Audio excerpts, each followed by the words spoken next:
ሰላም ለእናንተ ይሁን ክቡራትና ክቡራን የምጽአቱ አዋጅ ነጋሪ አገልግሎት ድምተኞቻችን ምጽአታዊ ሰበር ዜና ይዘንላችሁ ቀርበናል። So it sounds like something out of a sci-fi movie, but it's very real according to Elon Musk. All right, he says a human has now received an implant from his company Neuralink. Musk has said that the company's first product will allow users to control their phones or computers just with their thoughts. ዓለማችን ቁጥር 1 ቱጃር ኤሎን ማስክ በራሱ አእምሮ ውስጥ ማይክሮቺፕን አስገጠመ። በ2024 ዓ.ም በርካታ ክስተቶች በምድራችን ላይ ይሆናል ጠብቁ ብለው ነበር። ገና የዓመቱ መጀመሪያ ላይ ጀምረውታል። ይህም ከፍተኛ የሆነ እንንቃ እና ነቃቃ የሚያሰኝ ነው። ኤሎን ማስክ ኒውራሊንክ በተባለው ኩባንያው አማካኝነት የመጀመሪያውን ማይክሮቺፕ በሰው ልጅ ላይ የተሳካ ሙከራ ማድረጉን በራሱ ትዊተር ገጽ ላይ አሳውቋል። ከዚህ ቀደም በአንድ ሚዲያ ላይ በሰጠው ቃለ መጠይቅ ኒውራሊንክ የተቋቋመበት ምክንያት በሰው አይምሮ ላይ የሚተከለው ማይክሮቺፕ የሚመረተው የሰዎችን ሁሉ አይምሮ ለመቆጣጠር ነው በማለት አስደንጋጭ መልስ ሰጥቷል። ኤሎን ማስክ ቺፕሱን በተመለከተ ሲያብራራ የሰው ልጅ ስልጣኔ የመጨረሻው እርከን ላይ የሚወጣበት ጅማሮ ነው በማለትም በኩራት ይናገራል። በማስከተልም ዘርፈ ብዙ ጠቀሜታ እንዳለው አማላይ በሆኑ እባባዊ የሽንገላ ቃላቶች ለማታለል እየሞከረ ይገኛል። ታዲያ ይህንን ሲስተም ማን ይሆን የሚዘውረው ብለን ጥያቄ ማንሳት ይኖርብናል። መጽሐፍ ቅዱስ ግን አስቀድሞ በራእይ መጽሐፍ ላይ ከዛሬ 2000 ዓመት በፊት በጉልህ ነግሮናል። በመቀጠል ማስክ ሲናገርም የአዳምና የሔዋን ልጆች ጥያቄ ነው ሰው ጠያቂ ሆኖ ስለተፈጠረ በማለት ፈጣሪውንና ተፈጥሮን መሞገት የሚለውን የቀደመው እባብ ያነሳውን አጀንዳ ዳግም በዚህ በመጨረሻው ዘመን አንስቶታል። ይባስ ብሎ በእኛ ዙሪያ ያሉት አጋንንቶች እኛን ለመርዳት የመጡ መልካሞች ናቸው በማለት እባባዊ አካሄድም እየሄደ ነው ሰውየው። በዚህ ጉዳይ ተጨማሪ ማብራሪያ ሐዋርያው ሀብታሙ ቢያዝን እንደሚከተለው ያቀርብልናል። ሰላም ላንተ ይሁን ሐዋርያው ሀብታሙ። ጥሪያችንን አክብረ ስለተገኘልን እግዚአብሔር አምላክ አብዝቶ ይባርክ። እንግዲህ ከዚህ ቀደም የማይክሮቺፕስ ከዮሐንስ ራእይ ምዕራፍ 13 መልእክት ጋር አያይዞ ከዚህ ከሐሰተኛው ክርስቶስ አነሳስና ዓለምንም እንግዲህ ስለሚቆጣጠርበት የሚያወራውንም ክፍል ጋር አገናኝቶ ሰፋ ባለ መልኩ በተለያየ ጊዜ አብራርተህልን እንደነበር ይታወሳል። እንግዲህ ቀደም ሲል አሁን ደግሞ በሰበር ዜናችን እንደገለጽነው ሰሞኑን የዓለም ሚዲያዎችም ሁሉ ትኩረት የሰጡበት ጉዳይ ተነስቷል። የዚህ የኒውራሊንክ ኩባንያ መስራች ኤሎን ማስክ እንግዲህ በሱ አማካኝነት የመጀመሪያው በአይምሮ ስለተቀመጠው ወይም ደግሞ ስለተጨመረው ስለዚህ ቺፕስን አስመልክቶ እንግዲህ ለዓለም ሁሉ አብስሮታል። ይሄንን ስትሰማ ምንድነው አንተ የተሰማህ ነገር? እንደዚሁም በማስከተል ደግሞ ዲጂታል መታወቂያን የመሳሰሉትን አስመልክቶ እስኪ ሐሳብ የምታጋራን። አመሰግናለሁ ብስራት። ያው እንግዲህ ይሄንን ዜና ስሰማ መደነቅ ነው ያዘኝ ነገሮቹ በመፍጠናቸው እንጂ ያው የሚጠበቅ ነገር ነው። የኤሎን ማስክን ጠቅሼ ኒውራሊንክን አእምሮን ለመቆጣጠር የሚደረገውን ሂደት እንደገና ናኖ ፓርቲክልስ በሰውነት ውስጥ እንዴት ገብተው ሰዎችን ሊቆጣጠሩ እንደሚችሉ እነኚህ ነገሮች በመጨረሻው ዘመን ሰዎች ከእግዚአብሔር ሐሳብ እንዲነጠሉ እና ሌላ ነገር ላይ እንዲያተኩሩ አእምሯቸውን ለመቆጣጠር የተደረገ ነገር እንደሆነ አብራርቼ ነበር። ይሄ ኒውራሊንክ ብሬን ቺፕ እንግዲህ ለስፓይናል ኮርድ ኢንጀሪ፣ ለሕክምና፣ ለነርቭ ለምን ተብሎ ብዙ ጥሩ ነገሮች ይዞ ነው ብቅ ያለው። ግን ሁልጊዜ ሰይጣን መቼም ሲመጣ አንድ ነገር መጥፎ ነው እያለ ቢመጣ የሚቀበለው አይኖርም እና ለምሳሌ እባቡ ወደ ሔዋን ሲመጣ ይሄን ፍሬ ብትበሉ ትሞታላችሁ፣ መጥፎ ነው ምናምን አይደለም ያለ፣ እንደ እግዚአብሔር ትሆናላችሁ፣ አይናችሁ ይከፈታል ብሎ መልካም ነገሮችን አስቀምጦ ነው ጉድ የሰራቸው እና እነኚህን ነገሮች እኛ ስንተነትን የሰው ልጆች ለመቆጣጠር አእምሮስ ቺፕ እስከ መቅበር እየሄደ እንደሆነ ስንናገር ብዙ ሰዎች ቴክኖሎጂ ጠል እንደሆነ ሊያስቡ ይችላል። ወይንም ደግሞ ስለመጨረሻው ዘመን ሁሌ ስለምንናገር በጣም ሰው የምናስፈራራ ወይም ማዕታዊ ልንመስላቸው ይችላል። ነገር ግን አይደለም። የእግዚአብሔርን ቃል ተመርኩዘን ትውልድን ማንቃት ስላለብን በመጨረሻው ዘመን የምትነሳው ቤተክርስቲያን እንደ እግዚአብሔር ክብር እንድትገለጥ ከዚህ የጠላት አሰራር ነፃ እንድትወጣ ነው እኛ እየመከርንና እየዘከርን ያለ ነው። ቴክኖሎጂዎች እንደሚበዙ ብዙ ኢንቬንሽኖች እንደሚበዙ የእግዚአብሔር ቃልምና ዳንኤል 12:4 ላይ ብዙ ሰዎች ይመረምራሉ እውቀትም ይበዛል ይላል። ምርምር እንደሚበዛ እውቀት እንደሚበዛ እኛ አተነው አይደለም። ግን ከምርምርና ከእውቀቶች ጀርባ ማን ነው ያለው? ሰዎችን ለማከምና ለመጥቀም ተብሎ የሰዎች አእምሮ ውስጥ ቺፕ መቅበር ለመቆጣጠር ካልሆነ በቀር ለሰዎች ጤና ታስቦ ነው ወይ ብለን ማየት አለብን። ምክንያቱም ሰዎችን በአንድነት ለመቆጣጠር ግብይቱንም፣ ትምህርቱንም፣ ሃይማኖቱንም፣ አስተሳሰቡንም፣ አመለካከቱንም ወደ አንድ ለማምጣት እየተሰራ ነው ያለው። እያንዳንዱ ነገር ምን ያመጣል እኮ ነው።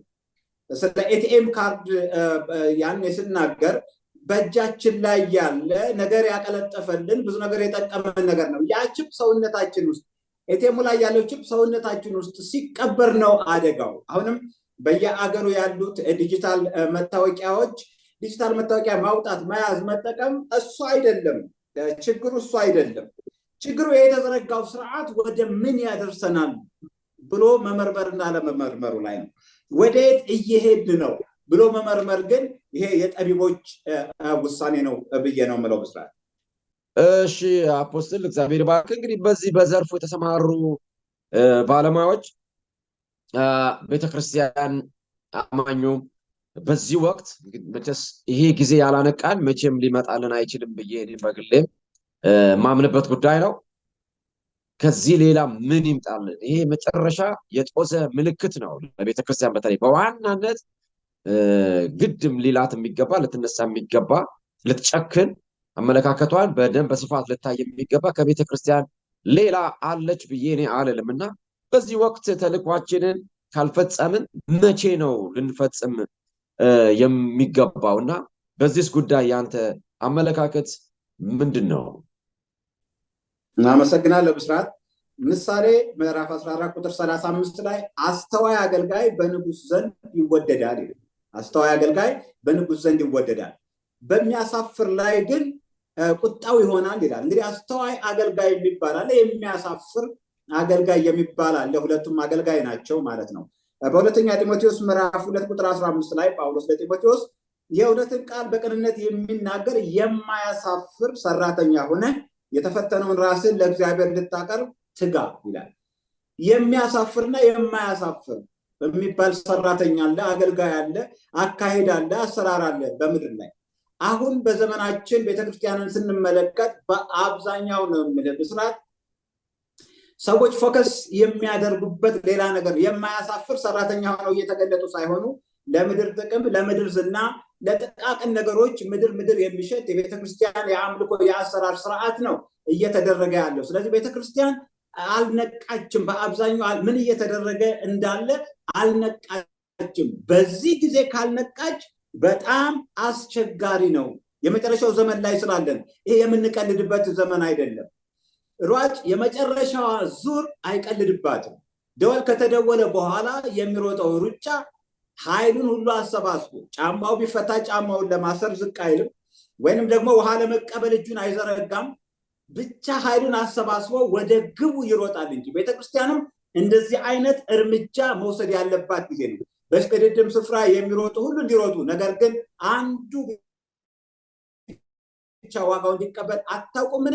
እንግዲህ ታገኙ ዘንድ ሩጡ ይላል። አንዱ ብቻ ዋጋ ይቀበል ነበር በድሮ ዘመን ሩጫ፣ ምንም አሁን ከ1 እስከ 3 ቢሆንም። ልክ እንደዚሁ ማግኘት እንዳለብን እንደሚያገኝ ሰው፣ ዓላማ እንዳለው ሰው፣ ማሸነፍ እንዳለበት ሰው፣ የተያዘበት ነገር እንዳለ ሰው ሮጠን የምንቀድምበትና የምናሸንፍበት ጊዜ አሁን ነው ብዬ እናገራለሁ።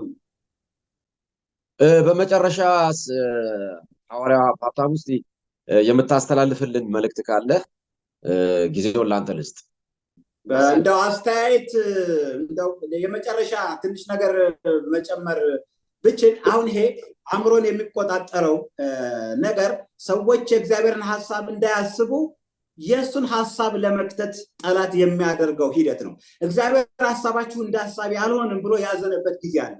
የሐሳብ ጉዳይ ነው። በሰው ልብ ወይም በሰው አእምሮ ብዙ ሐሳብ አለ ብሎ የእግዚአብሔር ምክር የእግዚአብሔር ሐሳብ ግን እሱ ይጸናል ይላል። ስለዚህ ሰዎች ብሬናቸው የተፈጠረው ለእግዚአብሔር ብቻ እንዲሰራ እግዚአብሔር እንዲያስቡ እንጂ በሌላ ቁጥጥር ውስጥ እንዲገቡ በፍጹም አይደለም።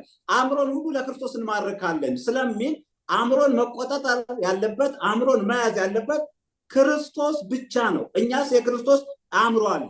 አእምሮ የክርስቶስ ነው። ነፍሳችን፣ ስጋችን፣ መንፈሳችን በጌታ ቀን መጠበቅ አለበት። ይሄ ብሬን ኮምፒውተር ኢንተርፌስ የሚባለው ቴሌፓቲ የተባለው ፕሮዳክት በጣም ይገርማል። መጀመሪያ ገና ኒኮላ ቴስላ ከ120 ዓመት በፊት ኢንቬንሽን ሲጀምር ያኔ በእርግጥ በምድር ላይ በጣም ጥሩ ነገር ያደረገ ትልቅ ሰው ነው። ግን አንድ ጊዜ እሱ በተከለው ታወር ትራንስሚሽን ታወር ላይ የውጭ ኃይሎች ከዚህ ዓለም ከዚህ ምድር ውስጥ ያልሆኑ ፍጡራን እንደዛ አይነት ምንጫቸው ያልታወቀ ወደ እኔ ኮሚኒኬሽን ልከዋል፣ ኮኔክት ሊያደርጉኝ ይፈልጋሉ፣ የሌላ ፕላኔት አካል ናቸው፣ ልዩ ፍጡሮች ናቸው ብሎ ያለበት ጊዜ ነበረ ኒኮላ ቴስላ። አሁን ኤለን ማስክ ቴስላ ብሎ የእሱን ሌጋሲ ሲያስቀጥል ኮኔክሽን አለው። አሁንም ሰዎች ከእግዚአብሔር ሀሳብ ወጥተው ሌላ ነገር ውስጥ ኮኔክትድ እንዲሆኑ ሊያደርግ የሚፈልግ መንፈስ ነው እንጂ ይሄ ዝም ብሎ ለሕክምና ብቻ የተባለ አይደለም። እና አሁን ቤተክርስቲያን ማድረግ ያለባት አንድ ነገር መጠቆም እፈልጋለሁ።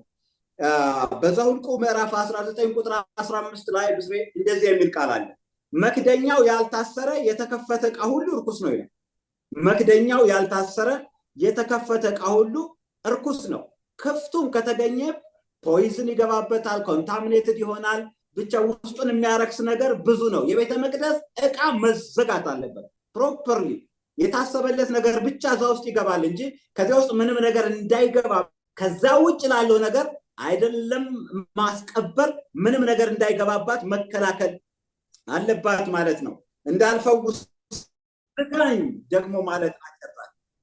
የራስ ቁር ያስፈልገናልና የራስ ቁር ራስ እንዳይመታ ውስጥ እንዳይመታ ነው የሚጠብቀው። ስለዚህ መዘጋት አገር እንደ አገር መዘጋት አለ።